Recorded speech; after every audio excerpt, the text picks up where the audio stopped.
I Think We're Alone Now is a 2008 documentary directed by Sean Donnelly that focuses on two individuals, Jeff Turner and Kelly McCormick, who claim to be in love with the 80s pop singer Tiffany. Jeff Turner, a 50-year-old man from Santa Cruz, California, has attended Tiffany's concerts since 1988. Diagnosed with Asperger's syndrome, he's always had a difficult time developing relationships with women. Kelly McCormick is a 38-year-old hermaphrodite from Denver, Colorado, who claims to have been friends with Tiffany as a teenager. She credits Tiffany as the shining star who has motivated her to do everything in her life. Both Jeff and Kelly have been labeled stalkers by the media and other Tiffany fans. This film takes you inside the lonely lives of these two characters, revealing the source of their clinging obsessions. Now, I recently watched this documentary on a free YouTube video, which I'll provide the link to in the description below, and I really liked it. And I liked how we got to see these two people's lives and how the documentary just sort of allows us to come to our own conclusions about these stalkers and how we feel about them. And it never sort of condones their behavior and never really sort of downplays their kind of stalking, but it really allows us to kind of see why they do this and why they behave in this way. Starting off with Kelly McCormick, who seems to be a really disturbed individual that might be suffering from some sort of psychosis, as she doesn't have a firm grip on reality as the documentary goes on, and you begin to pity her life. I remember there's a scene in the movie where we're in her apartment and you see pictures of Tiffany just plastered across her wall, and how she continues to say that Tiffany has sort of motivated her in her life and sort of uplifted her and kept her going throughout her life and through all the bad times that she's gone through.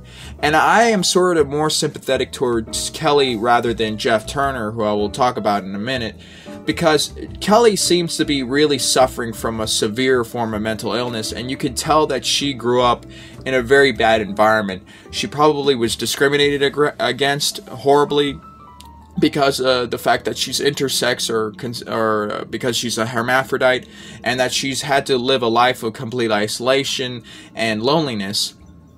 And it's, you know, I'm more sympathetic towards her because also in the documentary, and this is sort of a spoiler, by the end of it we see her progress and we see her grow as a person as she sort of develops friendships and begins to lose her obsession with Tiffany.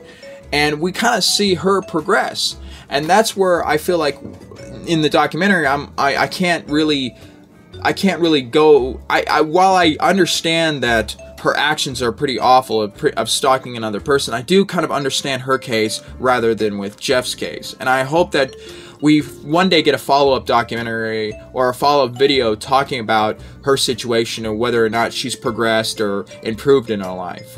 Now, Jeff Turner, on the other hand, is more of the focus of the documentary. I mean, he's on the cover of the documentary, as he's this kind of interesting and annoying character, to be honest with you, who, I mean, he's the type of guy who really wants to talk about Tiffany all the time to anybody and try to convince anyone he can that he's best friends with her and that they have a developed relationship.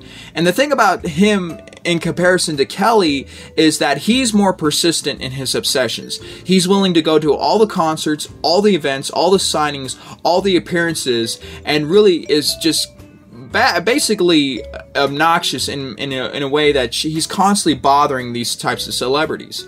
In the documentary, we actually learn that he's not just obsessed with Tiffany, he's also obsessed with another celebrity called Alyssa Milano.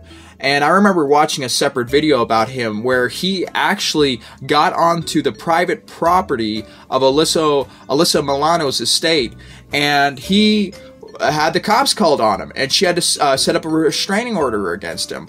And this was the same as with Tiffany. He's been very much pursuing Tiffany since she was 16, or I believe it was like 15 or 16 years old.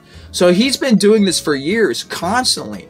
And the difference between that, besides the persistence, the difference between him and Kelly is that I really don't see any sort of improvement with his character. I don't really see him growing out of his obsession. He's been doing it so long and been so persistent about it that he's really just stuck in his own ways.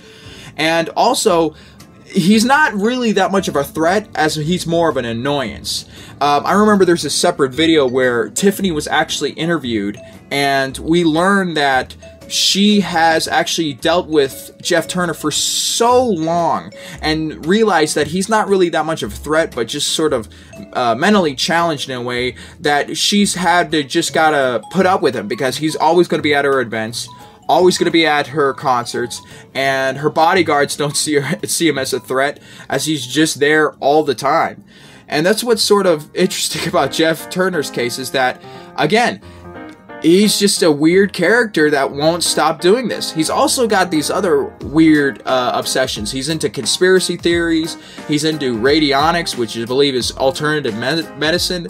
And throughout the documentary, we learn about his sort of friendships with other people, and that he just won't just stop talking all the time about his obsessions. That's all he can do, is just talk, and more talking.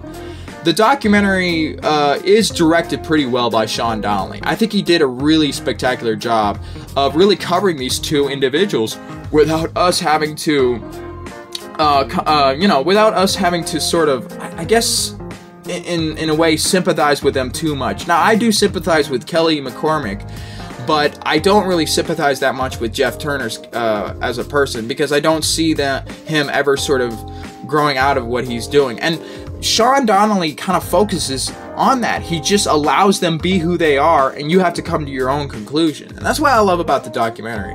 It's pretty great in that way. Because it was made in 2008, like I stated, I hope we get a follow-up documentary or a follow-up video where we kind of see their lives now versus back in 2008, and see what happened to them. I mean, I hope that Kelly has improved her life, and I hope in some way, maybe I'm wrong about Jeff, I hope he's improved his as well. And I just highly recommend this documentary. It's not too long. I think it's about a little bit over an hour, but I highly recommend it, as I left a link to the video, which I hope will be there if you guys click on it, and I hope it still exists, so you guys can enjoy it and watch it for yourself. If I would give this documentary a rating, I would say I would give it like an 82 or an 83%. It's pretty darn good. I really like it. And I think y'all will like it too, and I highly recommend it to anybody who would want to watch it, who are interested in these types of documentaries about these weird characters. So I hope you guys enjoyed this review of the documentary, and please watch it. And thank you for watching my video. Please like and subscribe if you want to. And like always, have a wonderful day.